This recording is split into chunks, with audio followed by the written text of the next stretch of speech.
고린도전서 9장 11절에서 15절까지의 말씀입니다.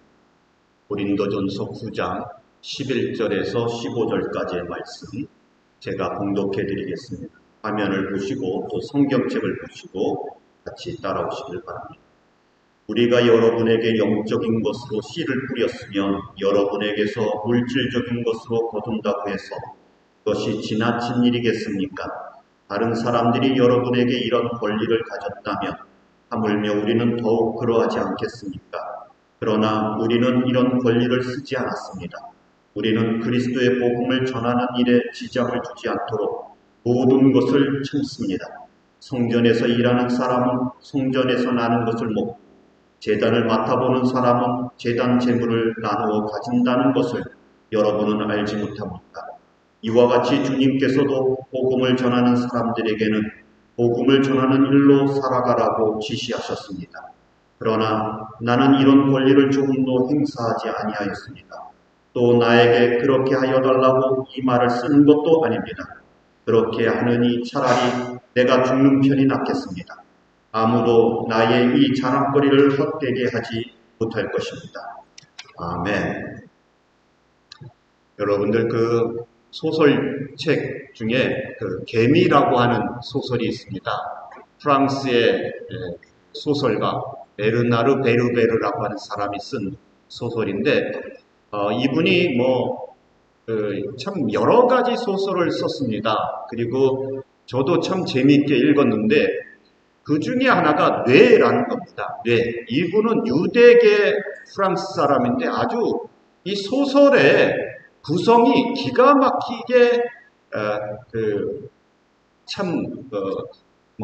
뜻밖입니다. 개미라고 하는 것은 사람과 개미가 소통을 할 수 있다는 그러한 전제로 이야기가 진행이 되어져 가는데요. 놀라운 책들입니다. 이 뇌라고 하는 것은 사람이 도대체 무슨 동기로 행동을 하는가 하는 질문으로 시작을 합니다. 여러분들은 오늘 왜 교회에 오셨습니까? 사람은 무엇에 끌려 행동하는가? 왜 예배를 드리고 왜 교회에 오고 왜 이런 행동을 하는가? 이런 질문을 던집니다. 그리고는 그 질문에서부터 인간의 뇌와 그 뇌에서 사람을 움직이게 하는 것에 대하여 추리소설 비슷하게 해서 이야기가 쫙 전개되어져 가는 그런 이야기입니다. 이 베르베르는 인간의 행동의 이유를 4개로 이야기합니다. 4개로. 먼저는 고통을 멈추기 위해서 움직인다는 거죠. 고통을 멈추기 위해서. 우리가 예배를 드립니다. 예배 중에는 움직이지 않고 나가지 않는 게 정상이다. 일반적인 일이다. 예의다. 이렇게 알고 있는데 그러나 예배 드리다가 갑자기 무슨 생리적인 현상이나 무슨 어려운 것이 일어나면 예외적으로 나가도 된다고 얘기하죠. 고통을 피해 가는 것입니다. 또 두려움을 피하기 위하여 적응을 합니다. 내년에 혹은 내가 나이 들었을 때 그래서 적응을 하고 준비를 하지요. 이런 것들이 우리로 하여금 행동을 하게 한다는 겁니다. 그래서 이것들을 다 모아보면 인간의 행동은 결국 자기를 보호하고 자기를 높이고 자기가 편안해지기 위하여 움직인다고 하는 이야기를 하게 되어지지요. 우리나라 말로 하면 다 먹고 살자고 하는 일이라는 겁니다. 다 먹고 살자고 하는 일이지요. 이런 결론이 나오는데 하지만 인간이 뭔가를 하는 것에 대한 이유를 이것만으로는 설명이 되어지지가 않습니다. 사람은 누군가를 위하여 살도록 그렇게 되어져 있는 거죠. 자신만을 위해서 살면 그게 재미있고 즐거운 것 같은데 금방 허탈해집니다. 금방 낙담을 해요. 그러나 누군가를 위하여 무엇을 하고 있으면 거기에 남아있는 오래가는 기쁨과 감사와 평화와 행복이 그 자리를 차지하게 되어지는 것이죠. 여러분, 누군가를 위하여 살아갈 때에 힘도 생깁니다. 부모님들이, 특별히 어머니들이 자녀를 키우지요. 그리고는 자녀들이 이제 고등학교 가고 대학교 가서 집을 떠나면 아버지들은 별로 그러지 않는데 어머니들은 허탈해해요. 거기다가 그 아들을 딸을 위하여 신경 쓰면서 돌보면서 살아가다가 떠나버렸어요. 학교를 대학을 가버렸어요. 그리고 나면은 그 자녀를 위하여 살아왔던 그것이 이제는 마음이 텅 비어져 버린 것 같은 거죠. 저희 그 외할아버지는 95가지 장수를 하신 분입니다. 젊어서는 그 사업도 하시고 나중에는 초등학교 교장 선생님도 하고 그러셨는데요. 이 외할머니와 외할아버지가 평생을 참 사이가 좋게, 금슬이 정말 좋게 그렇게 사셨습니다. 그런데 이제 연세가 많아지셔서 외할아버지는 건강하셨는데 외할머니는 연세가 많으시면서 이 병은 없는데 점점 몸이 약해지셨어요. 병은 없는데. 그래서 이제 마지막 90대쯤 돼서는 한 4, 5년간 외할아버지께서 외할머니를 돌보셨어요. 그리고 마지막 외할머니가 돌아가시기 전 한 6개월은 이 침대에서 일어나지를 못하셔서 외할아버지가 그 뒷수발을 다 하셨어요. 그 며느리도 있고 딸들도 있는데 누구한테 맡기지 않고 그거를 다 하셨어요. 그리고 그 연세가 많으시면서도 그 새벽 예배 다녀오시고 아내를 돌보고 그러면서 그 90대를 보내셨어요. 외할머니가 돌아가셨어요. 저희 그 외삼촌이 그 대학 총장을 지내셔서 병원에서 하지 않고 유교식으로 집안에다가 그거를 만들어 놓고 손님을 맞이했어요. 손님이 참 많이 왔습니다. 저도 가서 보니까 이 외삼촌이 인사를 하는데 허리가 아파서 인사를 할 수 없을 정도로 사람들이 많이 왔어요. 그런데 외할아버지는 그 아내가 떠나버린 그 방에서 홀로 그냥 앉아 계셨어요. 제가 이제 외할아버지가 뭐 하시나 문을 열고 들어가 봤어요. 그랬더니 외할아버지께서 그냥 멍하니 앉아 계시더라고요. 저희 어머니가 이제 장녀인데 저희 어머니만 들어가면 얼굴이 환해져요. 장녀님. 그리고는 누가 와도 반응이 없어요. 그리고는 이제 저희 집에 가고 싶다 그러셔서 저희 집으로 모셨어요. 건강하셨던 분인데 외할머니가 돌아가시자마자부터 소화를 못 시키시고 자꾸 일을 잊어버리시고 말이 어눌해지고 저희 집에서 몇 개월 계시는 동안 이런 현상이 일어나기 시작했어요. 저희 어머니가 아주 지극정성으로 돌봐도 그게 나아지지가 않아요.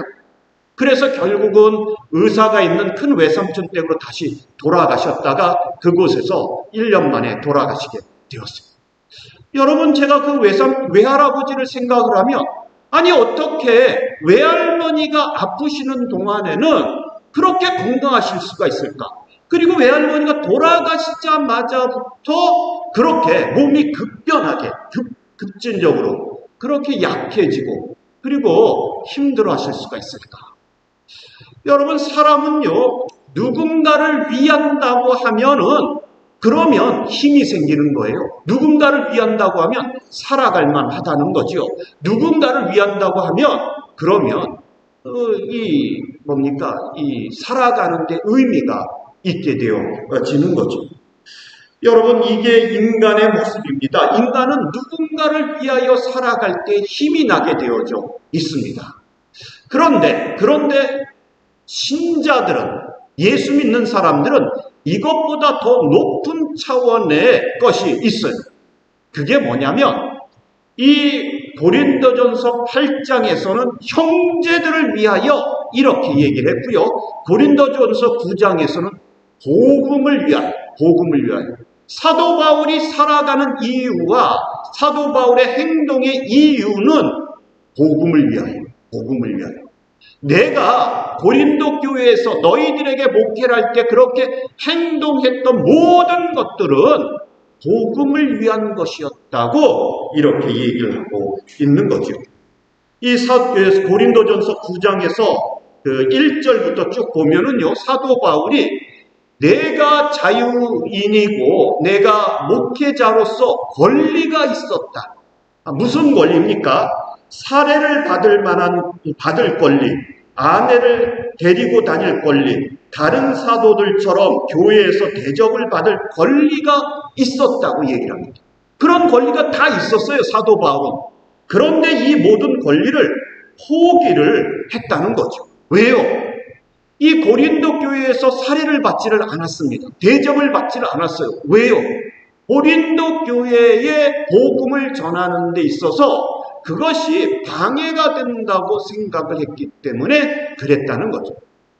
고린도전서 9장 20절 이하를 보면은 사도 바울이 모든 사람에게 자유하였으나 모든 사람의 종이 되었다 그럽니다. 그래서 율법을 가지고 있는 유대인들에게는 율법이 있는 사람인 것처럼 그렇게 행동을 하고, 율법이 없는 이방인들에게는 율법 없는 이방인처럼 행동을 했다는 거죠.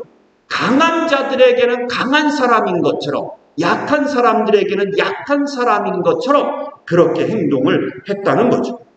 그랬더니 고린도 교회 교인들이 사도 바울에게 뭐라고 했느냐면, 당신은 줏대도 없고 일관성도 없고 빌빌거리고, 그리고 예스맨처럼 저기 가서 예스, 여기 가서도 예스하고, 많은 사람들을 압도할 만한 권위도 없고, 글에는 힘이 있으나 말하는 것에는 어눌하고, 외모도 시원찮고, 그런 사람이니, 그러면서 고린도 교회가 무시를 했다는 거예요.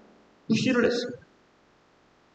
사도 바울은 복음을 전하기 위하여 율법 있는 사람에게는 율법 있는 사람으로서, 율법 없는 이방인들에게는 율법 없는 이방인처럼 복음을 전하고, 그리고 여기 가서 이해하고 저기 가서 이해했던 것은 복음을 전파하기 위한 것이었는데, 고린도 교회 교인들은 그것을 보면서 사도 바울은 사도가 아닌가 봐, 저렇게 줏대도 없고 권위도 없고 저렇게 약해 빠졌으니 그러니 사도가 아닌 것 같다고 얘기를 했다는 거죠. 여기에 이제 사례 얘기가 나옵니다. 대접받는 얘기가 나와요.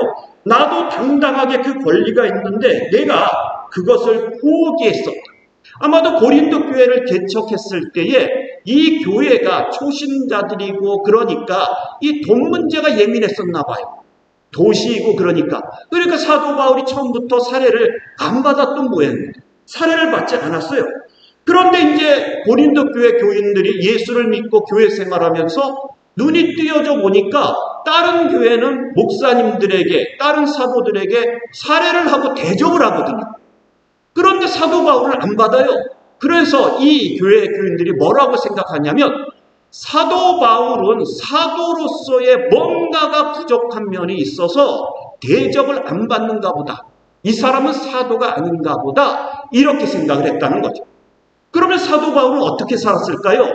사실은 사도 바울은 텐트 메이커로서 일을 하기도 했지만 자기가 개척했던 다른 교회들로부터 서포트를 받았어요. 지원금을 받았어요. 고린도 후서에 보면 사도 바울이 다른 교회로부터 지원을 받았다는 얘기가 나옵니다. 고린도 후서 11장에 보면, 그랬더니 다른 교회에서, 여기서 일을 하면서 다른 교회에서 지원을 받고 있다고, 이 목사님은 죄를 짓고 있는 것 아니냐고 또 고린도 교회 교인들이 공격을 했다는 거죠. 전반적으로 봐서 사도 바울은 고린도 교회 교인들에 의하여 무시를 당하고, 그리고 대접을 받지 못한 그런 상태에 빠져 있었다는 겁니다. 사도 바울이 이 고린도전서 9장에서 하는 얘기는 무엇이냐면, 내가 대접을 받고 싶은 이야기가 아니라 너희들이 내가 대접을 받지 않고 사례도 받지 않고 이런 것들로 인하여 내가 전하는 복음조차도 무시를 하고 있는데 그거는 정말 위험한 일이다, 이렇게 얘기하고 있는 거죠.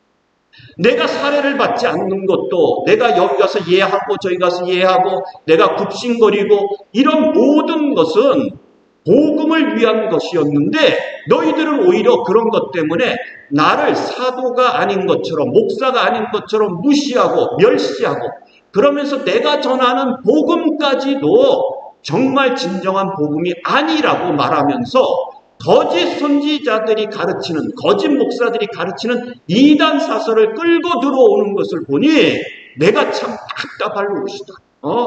내가 전하는 것은, 내가 사도로서 전하는 것은 예수 그리스도로부터 직접 받은 복음이고, 그리고 복음을 듣고 예수를 믿게 된 너희들이 바로 내가 사도라고 하는 증거가 아니겠느냐고 이렇게 얘기를 하고 있다는 거죠.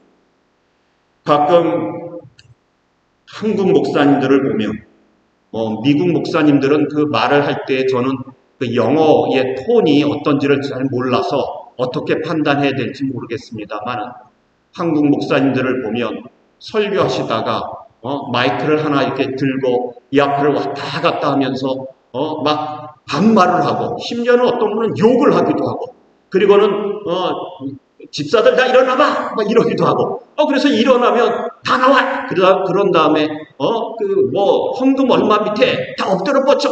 이러는 분도 있고, 저는 그런 것을 보면서, 그러면서도 저분을 목사님이라고 얘기하고, 그러면서도 저분의 교회가 부흥하는 것을 보면, 저는 뭔가가 잘못되어졌다는 생각을 금할 수가 없어요. 교회에 헌금을 많이 냈느냐 안 냈느냐, 일단 한번 헌금 내봐. 복을 받는지 저주를 받는지 한번 시험해봐. 이런 목사님들을 보면, 아니 그것을 믿고 따라가는 성도들을 보면 답답할 수밖에 없습니다.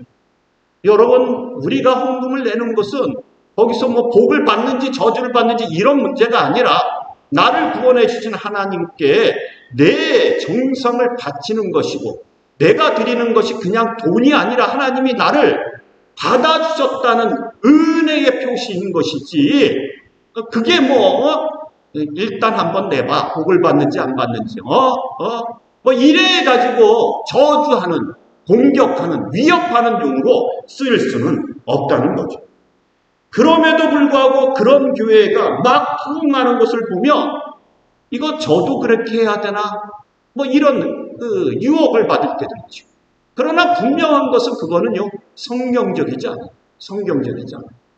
그것은 하나님의 방법이 절대로 아니라는 거죠. 여러분, 교회가 무슨 회사입니까? 당근과 채찍과 축복과 저주를 막 휘두르면서, 말을 안 들으면 하나님의 저주가 있을 것이다 막 이래가면서, 여러분, 이런 위협과 공갈로 예수를 믿어야지 되겠습니까? 사도 바울은 그런 게 아니라는 거예요.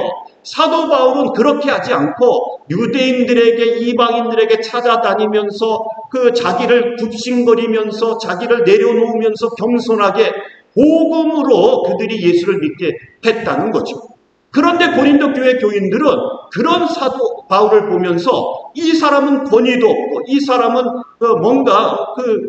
이렇게 좋은 모습도 없고, 뭔가 예수 믿고 축복받아서 잘 사는 모습도 없고, 그러니 이 사람을 우리가 목사로, 사도로 대접해야 되느냐? 그러면서 멸시를 하고 있다는 거죠. 여러분, 이게 굉장히 큰 문제가 되어지고 있는 것입니다.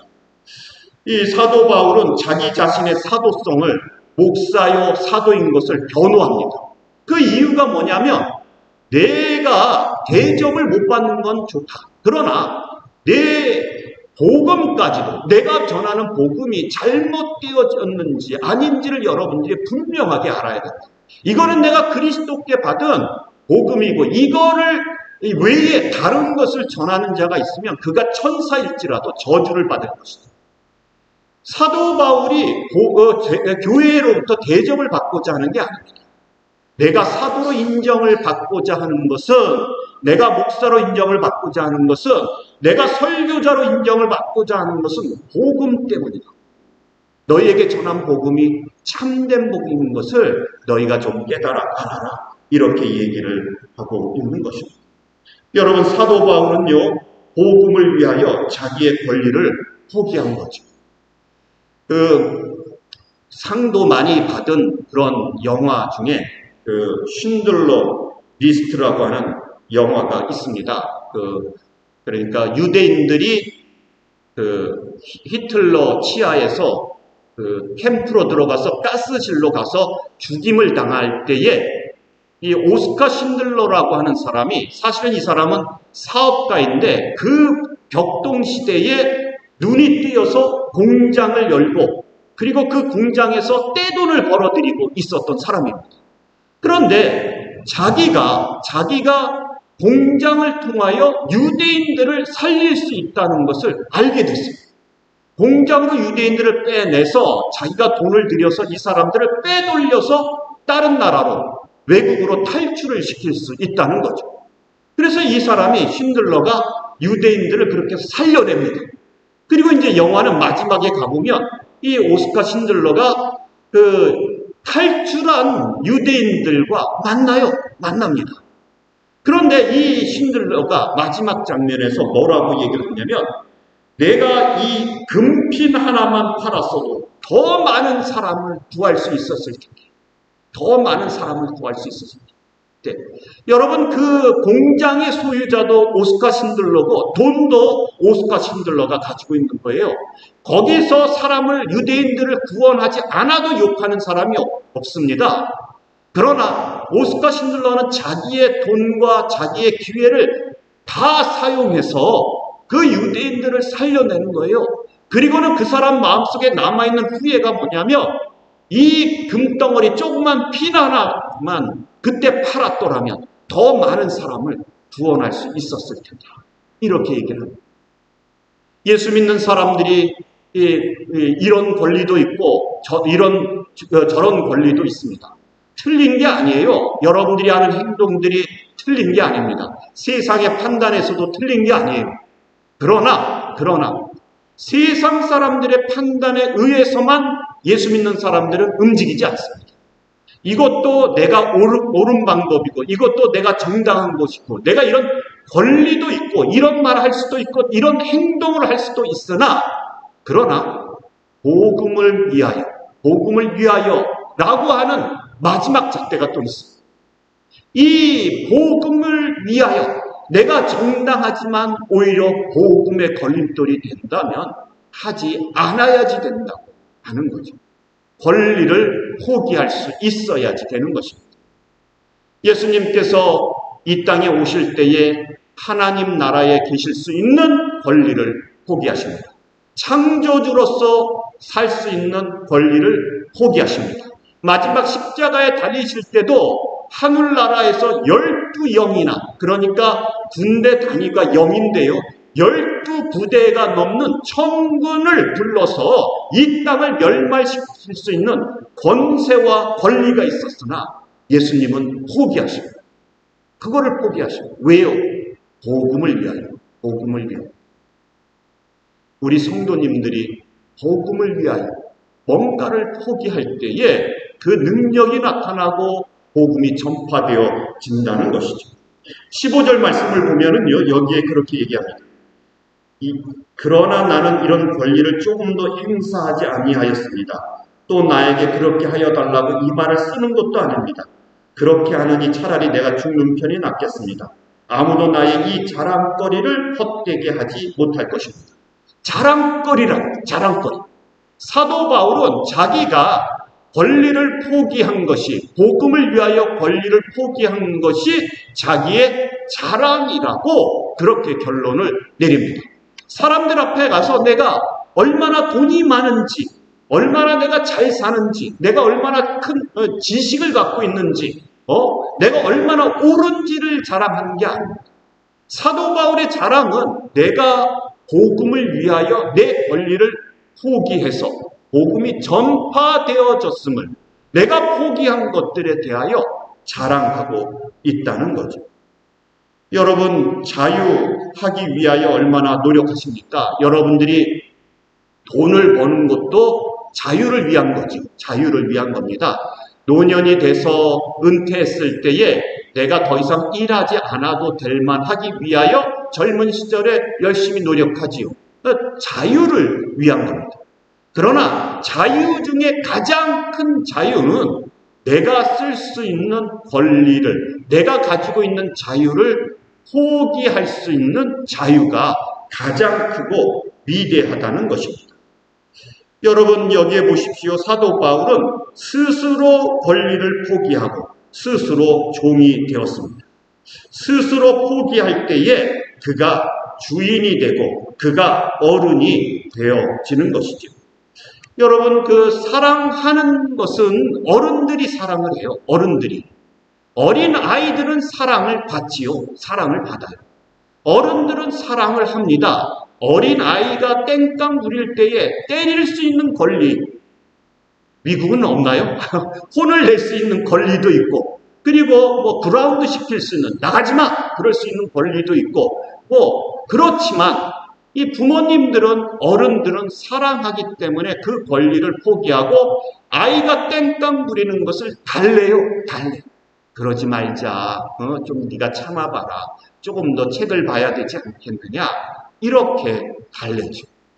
여러분, 이게 사랑받는 어린아이와 사랑하는 어른의 차이. 어른은 자기의 권리를 포기합니다. 그리고는 어린아이를 사랑해 가게 되어지는 것이죠. 여러분, 사도 바울은요, 이 고린도 교회 교인들이 보기에는 채통이 없는 사람입니다. 줏대가 없는 사람이에요. 여기 가서 예예 그리고 저기 가서 굽신굽신거리고 채통이 없어요. 줏대도 없습니다.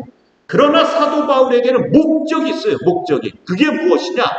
복음을 위하여, 복음이 전파되어져서 사람들이 구원받고 생명을 얻는 것을 목적으로 두고 있다는 것이죠. 사도 바울은 교인들이 보기에는 무능력해요. 할 수 있는 것이 없는 것 같아요. 이쪽 저쪽에서 끌려다니고 있는 것 같아요. 그러나 사도 바울의 얘기는 내가 그것을 자랑한다. 그것을. 그러므로 말미암아 사람들이 예수 믿게 되어지지 않는다. 그것을 내가 자랑하고 있다고 그렇게 얘기를 하고 있다는 겁니다.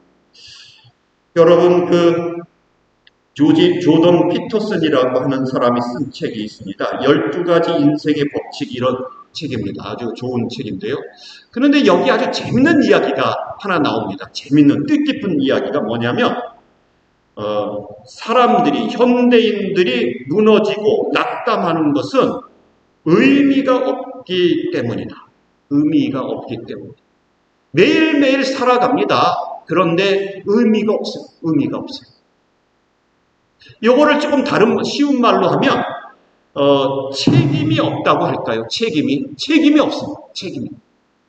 여러분들 그 새벽에 일어나실 때에 제가 새벽 예배하면서 그러면서 깨달은 것이 있는데, 새벽에 일어나는 방법은, 일찍 일어나는 것은요, 할 일이 있으면 일어나집니다. 그런데 눈을 떴어요, 새벽에. 일어나도 할 일이 없으면은요, 안 일어납니다. 안 일어납니다.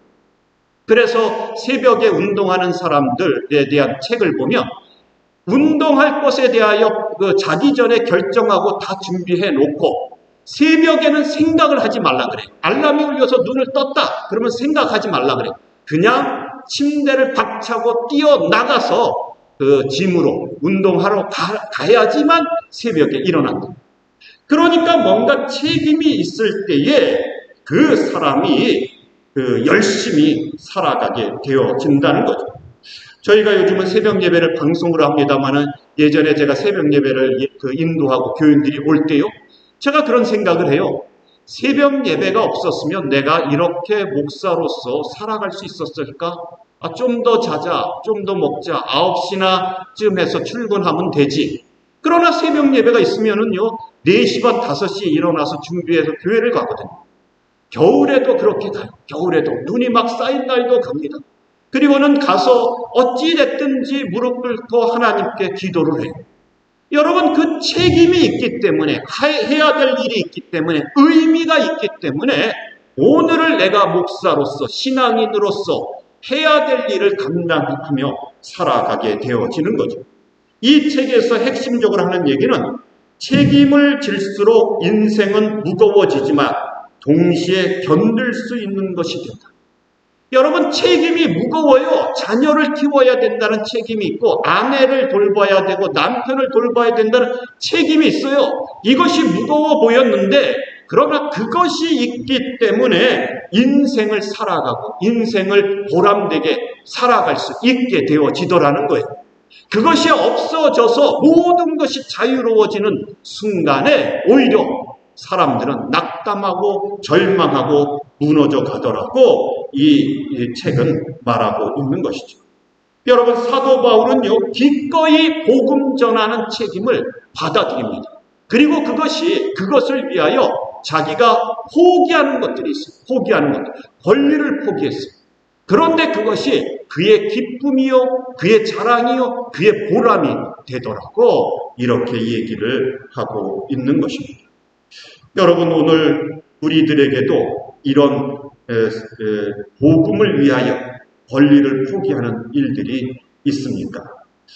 여러분, 자기를 철저히 낮추고 채통을 내려놓고 모양을 바꾸고 복음을 위하여 그렇게 변신할 수 있습니까? 여러분, 오늘 들은 찬송가 중에 온유한 말과 행실로 복음을 전파하고, 여러분, 말하는데 온유하지 않은 분들이 있어요. 태생적으로 온유하지 않은 분들이 있습니다. 태생적으로. 저도 좀 그렇다 그래요. 이 말할 때 툭툭. 저는 남자 형제가 5이고 저의 위로 누나가 있어서 그런지 제가 들은 그 말이, 형들로부터 들은 것이 그냥 저는 군대 가서도 별로 차이를 못 느꼈어요. 군대나 집이나 말하는 것이 남자들이 하는 얘기 다 그렇죠. 그래서 그런지 저도 말을 툭툭 나올 때가 있단 말이에요. 그러나 복음을 위하여 오늘 찬송가에 뭐라 그러냐면 인자한 말, 온유한 말과 행실을 가지고 복음을 전파하게 하라고 그렇게 얘기합니다. 여러분, 그 사람이 얼마나 말이 툭툭 나오고 사나운지가 상관이 없어요. 복음을 위하여 그렇게 살아온 것을 포기를 하라고 이야기하고 있는 것입니다. 여러분, 나는 복음을 위하여 사는지 나의 자존심과 욕심을 위하여 사는지 우리가 한번 돌아봐야지 되겠습니다. 내가 손해보는 것으로 말미암아 다른 사람이 구원을 받습니다. 내가 참는 것으로 말미암아, 멸시받는 것으로 말미암아 다른 사람들이 하나님께 나오게 되어집니다. 나는 겸손하게 엎드렸지만 다른 사람이 하나님 앞에 우뚝 서게 되어집니다. 내가 예수 믿어 가는데 이런 무거운 책임을 걸머쥐고 있을 때에 오히려 복음이 진보가 되어지고 오히려 그로 인하여 나도 예수를 잘 믿게 되어지더라는 것이죠. 그것이 우리의 기쁨이 된다는 것입니다. 여러분, 오늘 우리가 복음을 위하여 스스로 종이 될 수 있는지 돌아보실 수 있기를 바랍니다. 다 같이 기도드리시겠습니다.